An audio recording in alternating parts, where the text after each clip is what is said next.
Hello, everybody. Today I'm talking about Mercury in Taurus from 30th of April to 6th of July. Yes, this is a long transit. There's only 1 week when Mercury moves out of Taurus at the end of May and then is back again in Taurus. The reason for this long trip in Taurus is because Mercury retrogrades. And also you are used to having short Mercury transits, and this is a long one. It's quite busy. Mercury is going to have a Rahu conjunction. It's going to be part of the solar eclipse. So let us explore.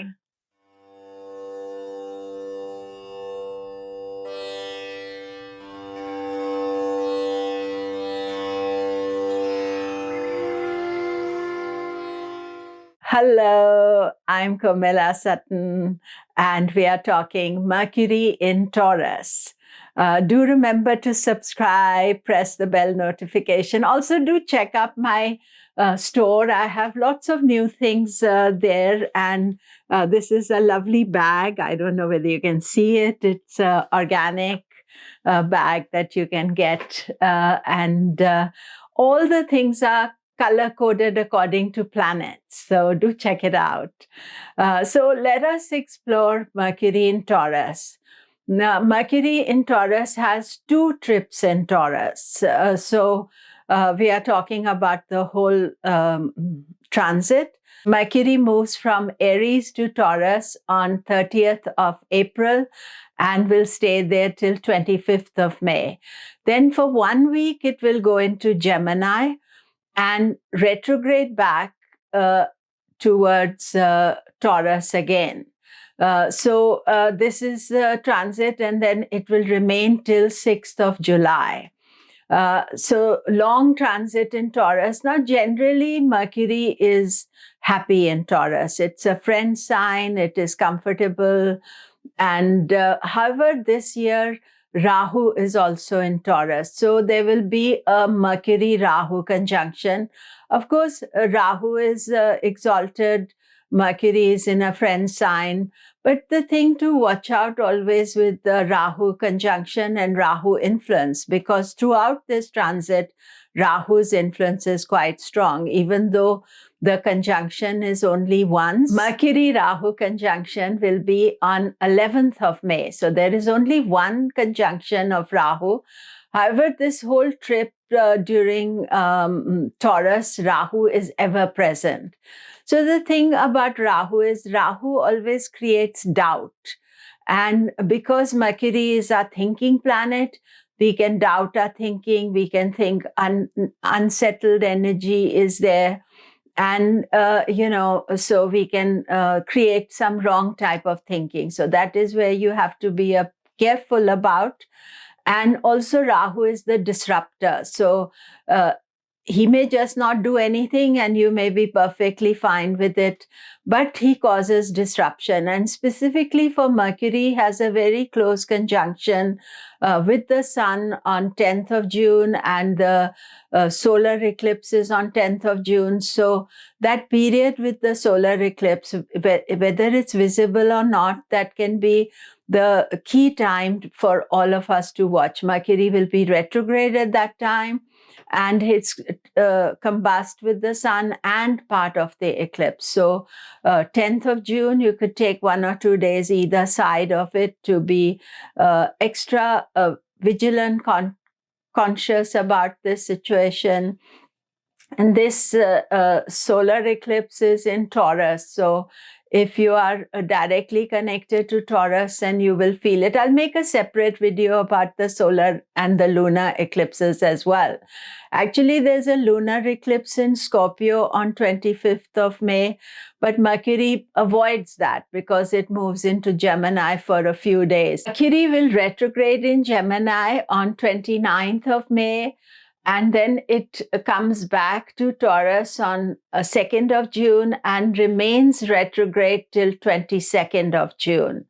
So with the retrograde Mercury, you're always watching out for, missed appointments, sudden wrong thinking, miscommunication. You say something, somebody else thinks something else. You may change your mind. Mercury is retrograde quite often, so it's not a rare combination, but we must be aware of it and have a plan for it. And then, of course, on 22nd of June in Taurus itself, Mercury will go direct, and then 6th of July, it ends the transit. So this is a long one, and in some ways it is steady because everything remains in Taurus and Mercury is comfortable in Taurus. However, because of the other things happening, the eclipses, the Rahu influence, I think, is important to watch out for. And this is a thing that you should watch and see how it influences. It doesn't influence is fine, but if you're getting any doubts, you're getting any wrong type of thinking, then you think, yeah, that may be Rahu influencing me. And you are your own monitor, I can just make you aware of the situations. So how does it affect you? And remember that we are looking at from your ascendant and moon sign. Aries is second house. Taurus is second house of money. Venus is also going to be there. Rahu is there. So financial think about finances, what you can do, how you can organize them. Taurus, all this activity of Mercury is happening in your first house, in your ascendant or moon sign. This is quite good, actually. Mercury coming into your ascendant, he's your best planet, and Venus is also going to be there. Now, of course, we are aware of Rahu, but Rahu has been there for some time. So you are conscious of this Rahu transit and how it makes you feel like an outsider. But you do need to watch out for the eclipse on 10th of June because Mercury is also involved. Venus is not involved in the eclipse, but it is in your first house. So important to watch out for that.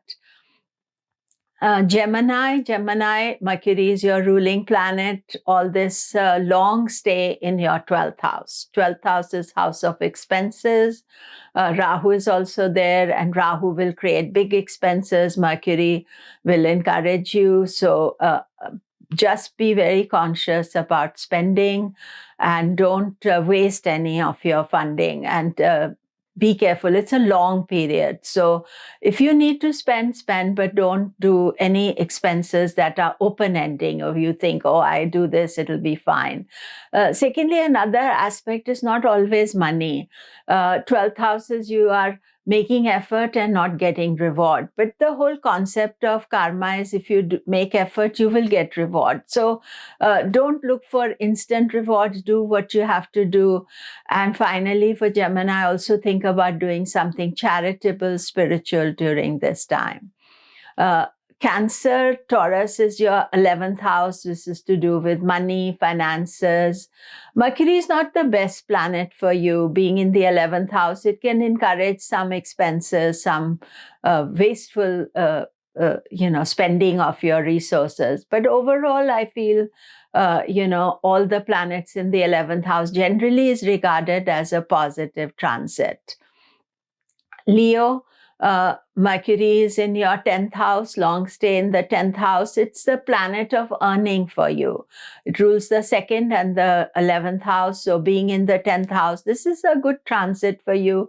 Watch out around the eclipses, because the eclipse is in the house of your career. Mercury is there, and Sun will also be there, and Moon will also be there. So around 10th of June, a few days before, few days after. And also the retrograde of Mercury, think about it, that how you're spending your money or saving your money, because these are your money houses. So the retrograde from 29th of May is something to watch out for. Virgo, Mercury is your ruling planet. So it is in Taurus. Taurus is your 9th house. It's a good position. It's out of the 8th house. So this is nice for you. Only thing to watch is around the 10th of June, around the eclipse time. And secondly, when Mercury turns retrograde, your thinking, ideas may change.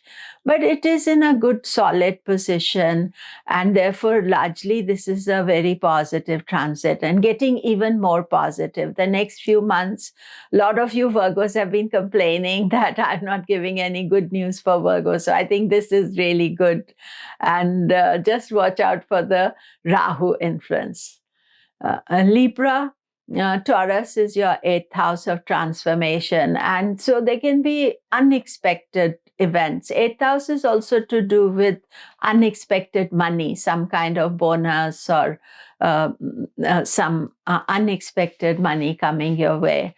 But I would say that because most of May, Venus is also there, and the eclipse is also there in June, is that you are being a little bit cautious and using your Libra quality of should I, shouldn't I, balance the things out, because you may take action which you don't know how it is going to manifest itself. So be conscious of it. If something happens of some change, that is fine, but your own self-led initiative, you should be a little bit careful about.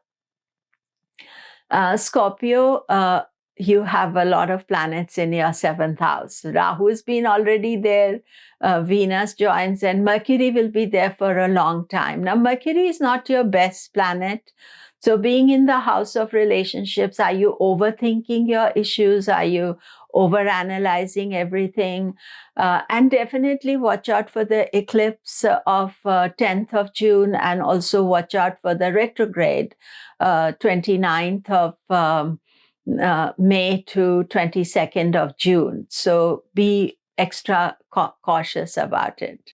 Sagittarius, Taurus is your 6th house. 6th house is house of obstacles, a lot of activity taking place. Mercury and Venus. Mercury is your 7th house ruler and your 10th house ruler. So relationships and career, they may be going through a rough patch. And best way to deal with it is to do some karma yoga, selfless service, and, just be aware that things are not totally okay, even though your Lagna Lord Jupiter is quite well placed, but Mercury going through this sign for a long period, be careful about it. Capricorn, Mercury is a good planet for you. Taurus is your 5th house. So that is nice aspect for you. 5th house, ideas, creativity, higher mind, general good luck. Venus is also going to be there. So I feel that this is going to be a little bit lighter energy for you. So enjoy and experience it. Aquarius, Taurus is your 4th house, home, happiness, and Mercury going there. Maybe you're thinking where you want to live, how you want to live, what you can do to improve your living conditions. Mercury is more in the mind, you're thinking about these things. I would say Mercury retrograde can make you change your mind. So be careful about that. That is from 29th of May onwards to 22nd of June. The eclipse on 10th of June, which is in your 4th house. So there can be some change indicated, either whether you make some changes yourself or you're thinking about bigger changes like moving or traveling. Pisces, this is happening in your 3rd house. Rahu is already there, and 3rd house is house of self-effort, action. What are you going to do about it? So Mercury can't decide what it wants to do. It will go direct, it will conjoin with Rahu, then it thinks this is not what I want, then it will retrograde. So change your mind, then go direct. So I think really you'll only know nearer July that what you want to do. But it is interesting to explore that. That is it for today. All the best. Thank you very much.